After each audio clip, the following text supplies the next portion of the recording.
Hey everybody, this is Dustin and Terry. So we went and bought these brackets yesterday, and basically what he's thinking about doing is not hitting every hole, doing like every other hole.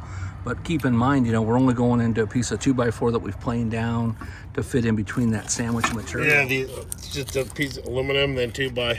So basically you've got your outer Phylon material, you've got the thickness of a credit card for the aluminum right here, and then you got the 2x, and then you got another thinness of the interior paneling with the thickness of the credit card for the material. So it's not that strong back there. So we're hoping that this will hold. There was no other real way of doing it. That tube was empty. It was hollow. And it just sheared the aluminum. Yeah, so hopefully this will work. Again, you're gonna have to take this really slow. Like I said earlier in the previous video, we've been, for, I don't know, I would say 2 or 3 years now at least, that we've been seeing these, and we've fixed at least 100 of them. What's happening is no matter where the tube comes down, it's welded in place, it's tack welded. And some of them have some wood, real thin wood. So, I mean, these are box tubings. It's like maybe like I don't even know what that is, 1.5 inches or inch by inch or whatever. So, but those are the frameworks, and it gets its structure from the lamination process. So the screws at the bottom continue to like snap off and break. And so we've added a bunch of extra screws. This thing had actually been repaired before by us, and I don't know how long ago, maybe a year or longer.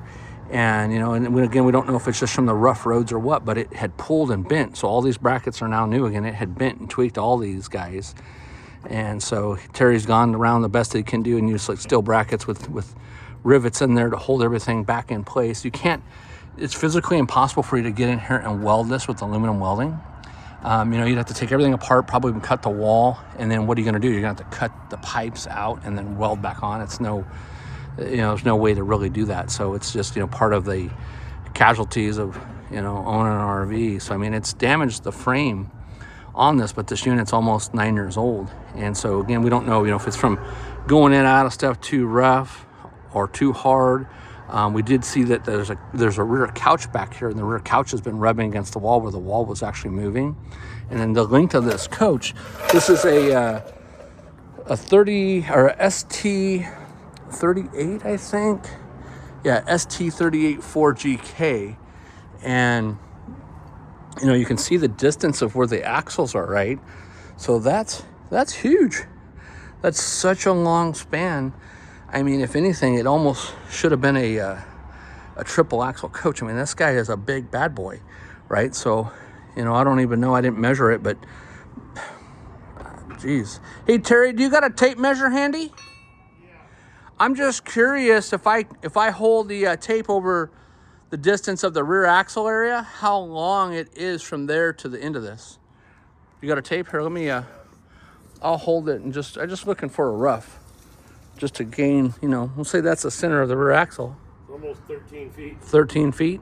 Yeah, that's a long, long distance. There's just moved so much.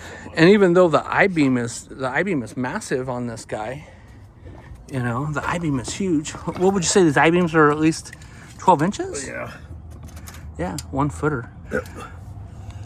So, the only thing we can think of is that it's just, whether it's, bouncing this way or it's just the box itself is just tweaking because it's such a long run. So you have to go super slow. I mean, that's the only thing we think of. Plus you got all this weight from this slide out, and this slide out's huge as well.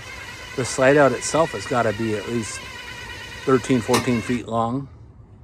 Because I only went from the end of the, center of the tire. And if you go from the center of the tire forward to the opposite end, that's another, 4 or 5 feet. So it's probably a 15-foot slide out on this guy. But anyways, this has done this on both sides. So like I said, usually the tattletale, as you can see the skirting, it'll start to wrinkle it on the ends on both sides. And at one point, this whole entire wall was completely shifting side to side loose and was damaging all this stuff. So stay tuned for more. Like I said, he's going to be putting in Make some noise here. these other bigger brackets and try to keep this thing buttoned up to where it can last a little bit longer, but you're going to have to go in and out of stuff super slow. So All right, everybody. Thanks so much for watching. Dustin Cherry, RV Specialist.